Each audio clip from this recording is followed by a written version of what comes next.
Painted painless learning.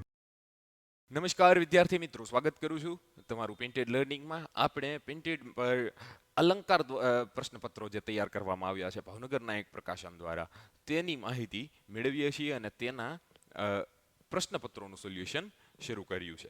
તો એ પ્રશ્નપત્રો જો તમારે ખરીદવો હોય તો આગળ માહિતી આપવાનો છું, એ તમે ખરીદી શકો છો. એમના દ્વારા થયેલા પ્રશ્નપત્રોની PDF સાથે આન્સર પણ તમને મળવા પાત્ર છે. એ જ આન્સર અહીંયા આપણે સોલ્વ કરવાના છે, જોવાના છે. જોઈએ, 2 માર્ક્સનો વિભાગ છે, જ્યાં તમારે 9 પ્રશ્નો લખશો તો તમને મળશે 18 માર્ક્સ. 25મો પ્રશ્ન, વારસો એટલે શું? તો વારસો એટલે ભાઈ આપણા પૂર્વજો તરફથી મળતી આપણને ભેટ. પછી વારસામાં કયો કયો સમાવેશ થાય? તો ભાઈ કુદરતી વારસો અને સાંસ્કૃતિક વારસો. તો તમારે બેયની માહિતી આપવાની થાય. અહીંયા જોઈ શકો, પહેલા તમને વારસા, ભાઈ માનવ સર્જિત વારસો, સાંસ્કૃતિક વારસો કહેવાય. તો અહીંયા વારસાની અંદર સાંસ્કૃતિક જ પૂછ્યું છે, પ્રાકૃતિક તો પૂછ્યું નથી. તો માણસે કરેલી સંસ્કૃતિ, પોતાના કુનેહથી એટલે પોતાની આવડતથી, પોતાના કૌશલ્યથી તૈયાર કર્યો વારસો એને કહેવાય. એમાં શેનો સમાવેશ થાય છે? તો આપણે જે બધું ભણ્યા એનો, સાહિત્યથી લઈ અને સ્થાપત્યથી લઈને કલા સુધીનો તમામ વસ્તુનો સમાવેશ થઈ જાય. તો અહીંયા એ તમામનો સમાવેશ આપણે કરી દીધો અને એને જ આપણે સાંસ્કૃતિક વારસો કીધો. જોઈએ પછીનો પ્રશ્ન. એ પહેલા સમત્વની માહિતી આપી દઉં. સમત્વ એકેડમી એટલે ભાવનગરની એક સાયન્સ ક્ષેત્રે એક ઉજળી સંસ્થા જે 11-12 સાયન્સનો અભ્યાસ કરાવે છે. ડિસ્ક્રિપ્શનમાં એક લિંક છે, એના પરથી તમને સંપૂર્ણ માહિતી મળી જશે. જો તમારે 11-12 સાયન્સ કરવું છે તો ડિસ્ક્રિપ્શનની લિંક પરથી સમત્વની માહિતી મેળવો. સ્કોલરશિપ ચાલુ છે, સંસ્થા કેવી રીતે કામ કરે છે એની માહિતી મળશે, કઈ કઈ ફેસિલિટીઝ છે, અને જી મેન્સ અને નીટ જેવી એક્ઝામો ક્રેક કરીને કઈ રીતે MBBS ને IT ક્ષેત્રે આગળ વધી શકાય એનું સંપૂર્ણ રોડમેપ તમને મળશે. તો અહીંયા રિઝલ્ટ પણ છે. વધુ માહિતી માટે તમે ડિસ્ક્રિપ્શનની લિંકમાંથી માહિતી મેળવો. આગળ વધીએ. અલંકાર પ્રશ્નપત્રો ભાવનગરમાં તૈયાર થયેલા યુનિક રીતે, જ્યાં તમને પ્રશ્નપત્રની જે જવાબ વહી હોય છે તેની અંદર જ તે તમને પ્રશ્નપત્રો છાપીને આપેલા છે. પ્રશ્નો છાપીને આપ્યા છે, તમારે નીચે જગ્યા છોડી હોય એમાં જવાબો લખવાના છે. 4 છે, દરેક વિષયના 4-4 બનાવ્યા છે, એટલે 24 પ્રશ્નપત્રો છે મેક્સિમમ. અને તમે જે છે એ સેટ વાઇઝ લઈ શકો. એક સેટ લ્યો તો એમાં દરેક વિષયનું 1 આવે, એટલે 6 પ્રશ્નપત્રો આવે. 2 લ્યો તો તમે એની અંદર આવે 12 પ્રશ્નપત્રો, અને 3 લ્યો તો 18, અને 4 લ્યો તો 24 પ્રશ્નપત્રો આવે.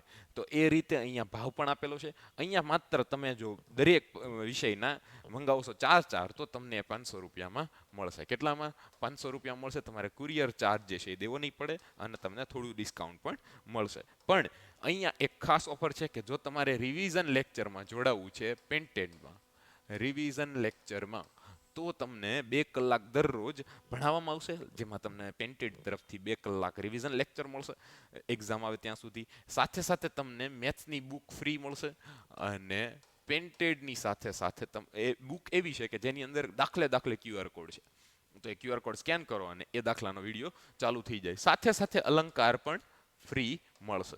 બરાબર? તો એના માટે તમારે 999 રૂપિયા ચાર્જ રહેશે, અને વધુ માહિતી તમને 72 72 86 86 71 પરથી પ્રાપ્ત થશે. 72 86 86 71 પરથી તમને પ્રાપ્ત થશે. તો માહિતી મેળવો. આપણે વધીએ છીએ પછીના પ્રશ્ન તરફ, જ્યાં તમારે અમદાવાદના સાંસ્કૃતિક વારસાના સ્થળો જે છે એની માહિતી આપવાની થાય. તો જામા મસ્જિદથી શરૂ કરવાનું.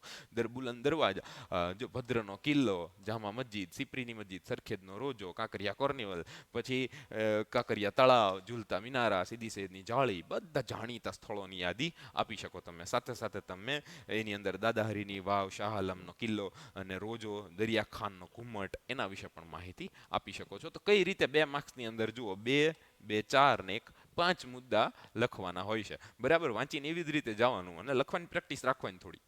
બરાબર? પ્રશ્નપત્રો સોલ્વ કરશો એટલે પ્રેક્ટિસ તો થઈ જ જશે.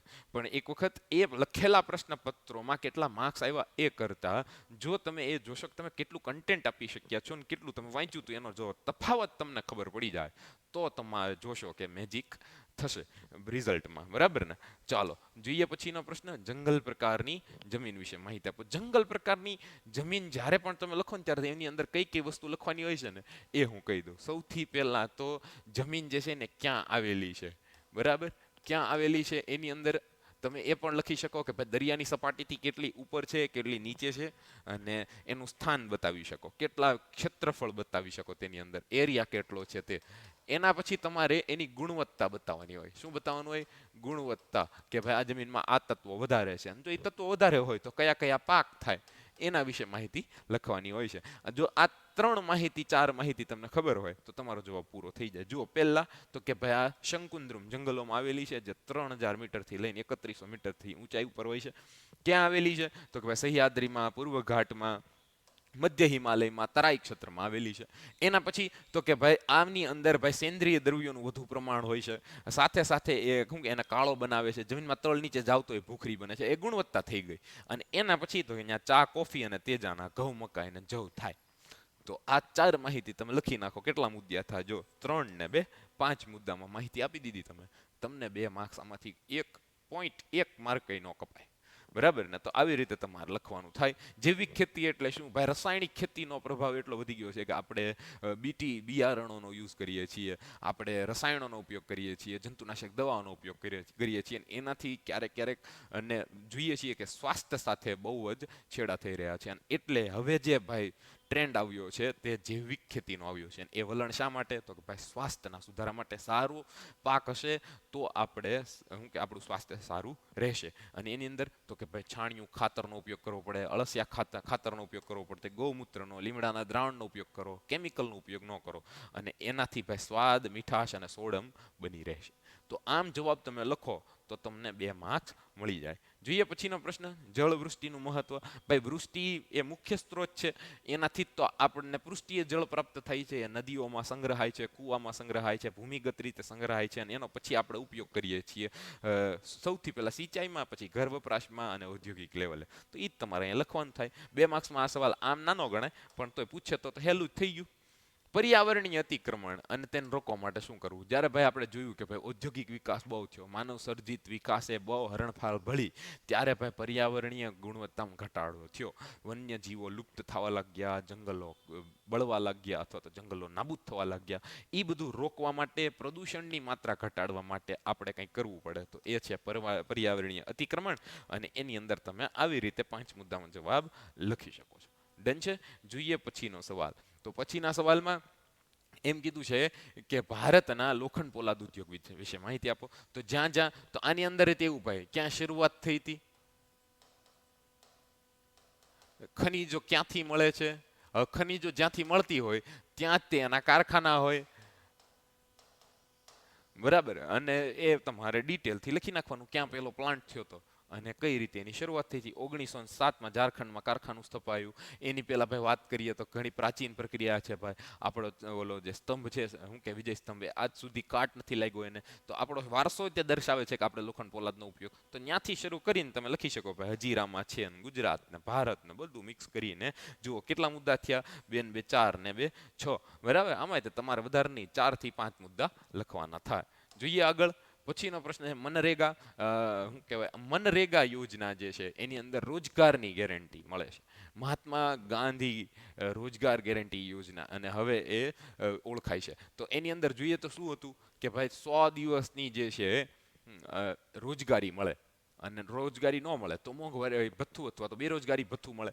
તો એ તમારે અહીંયા લખવાનું થાય. અને ગામની અંદર ગામના કામ કે જે બધા કરતા જ હોય એની અંદર જ એનો સમાવેશ થઈ જાય એવી યોજના આપણે ભણ્યા હતા. તો કુટુંબ દીઠ એક સભ્યના નાણાકીય વર્ષમાં, એટલે કે નાણાકીય વર્ષ જે શરૂ થાય એપ્રિલથી, તો એપ્રિલથી લઈને મે સુધી, બરાબર, જાન્યુઆરી, ફેબ્રુઆરી, માર્ચ, એપ્રિલ અને મે. તો એપ્રિલથી શરૂ કરીને મે શરૂ થાય ત્યાં સુધીનું નાણાકીય વર્ષ આપણું હોય તો એ સમયની અંદર એને આ કામમાં રોજગારી મળી જવી જોઈએ. જોઈએ પછીનો સવાલ. એની અંદર કીધું ભાઈ સ્થિર ભાવ વધારો કઈ રીતે? ભાઈ સ્થિર ભાવ વધારો હોય ને તો ફુગાવો ન હોય. આટલું યાદ રાખવાનું. સ્થિર ભાવ વધારો ન હોય તો કે ભાવ વધારો કેવો હોય? ફુગાવા રહિત હોય. ફુગાવો એટલે કે ભાઈ નાણાંનો જથ્થો વધારે. નાણાંનો જથ્થો વધારે હોય, સામે વસ્તુ હોય નહીં, ભાવ વધી જાય. ભાવ વધી જાય તો વધારે પૈસા દેવા પડે. એટલે એ વધતું જ રહે. એ ચક્કર આપણે સમજાતા. અને એનો જવાબ તમારે અહીંયા લખવાનો છે કે ભાઈ એવું ન થાય તો એને સ્થિર ભાવ વધારો કહેવાય. કે ભાઈ ભાવ વધારો થયો એમ ઉત્પાદન એ વધ્યું, વસ્તુ મળી રહી છે તો ભાવ વધારો હાલે. એના પછી માનવ વિકાસની અંદર કઈ કઈ બાબતો સાથે સંબંધ છે? તો ભાઈ માનવ વિકાસની જ્યારે આપણે વાત કરી હતી ત્યારે આપણે જોયું હતું કે સરેરાશ આયુષ્ય, એની સાથે આપણે શિક્ષણની વાત કરી હતી. તો એ જ મુદ્દા તમારા અહીંયા તમે જોઈ શકો છો કઈ રીતે લખવાના છે. જોઈએ એના પછીનો સવાલ. ક્યારે થયો ગણાય? માનવીએ માનવના આકાંક્ષા અને જરૂરી હોય એ રીતે જીવન નિર્વાહની સુવિધા અને વિસ્તારની પ્રક્રિયા મળી રહે ત્યારે જ થયો ગણાય ને. તો એના માટે કઈ કઈ બાબત કરવી પડે, તો ભાઈ સમાનતા લાવવી પડે, સ્થિરતા લાવવી પડે, ઉત્પાદકતા અને સશક્તિકરણ કરવું પડે. એટલે કે નબળા પાસા ઉપર કામ કરો, ઉત્પાદન વધારો, સમાનતા લાવો અને સ્થિરતા લાવો. બરાબર ને. સામાજિક અસ્થિરતા ન હોવી જોઈએ, ગુનાહ ન હોવા જોઈએ વધારે. તો એ તમામ માહિતી આપણે સમજાતા, તો જ આપણે સામાજિક રીતે સુખ શાંતિ અને આર્થિક રીતે આપણે સદ્ધર થઈ શકીએ. તો એ જવાબ અહીંયા આપેલો છે. તો એના પછીનો છે કેવી રીતે વિચારધારા સમાજને વિભાજન તરફ લઈ. ધર્મ અને શ્રદ્ધા આસ્થાનો વિષય છે. વિચારધારા જે છે અહીંયા જે છે સવાલ એવો છે કે કઈ રીતે સાંપ્રદાયિકતા જે છે એ વિભાજન તરફ સમાજને લઈ જાય છે. તો એનો જવાબ પણ અહીંયા આપેલો છે કે જ્યારે કોઈ પણ વ્યક્તિગત ધાર્મિક ભાવનાને આખા ગ્રુપ ઉપર થોપવામાં આવે, દબાણપૂર્વક એની ઉપર રાખવામાં આવે, ત્યારે જે બનતી હોય છે એ વસ્તુ વિભાજન તરફ લઈ જતી હોય છે. તો એ આખો જવાબ અહીંયા ભણાતા. બરાબર ને. તો આ સાથે સમત્વની માહિતી મેં તમને આપી દીધી હતી કે ભાઈ સમત્વની ડિસ્ક્રિપ્શનમાં લિંક છે, તમે એને ફોલો કરી અને સાયન્સ વિશેની તમામ માહિતી મેળવો.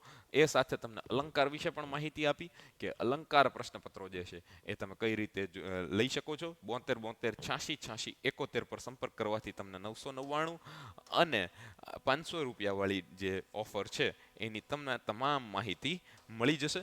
તો એ માહિતી તમને આપી દીધેલી છે.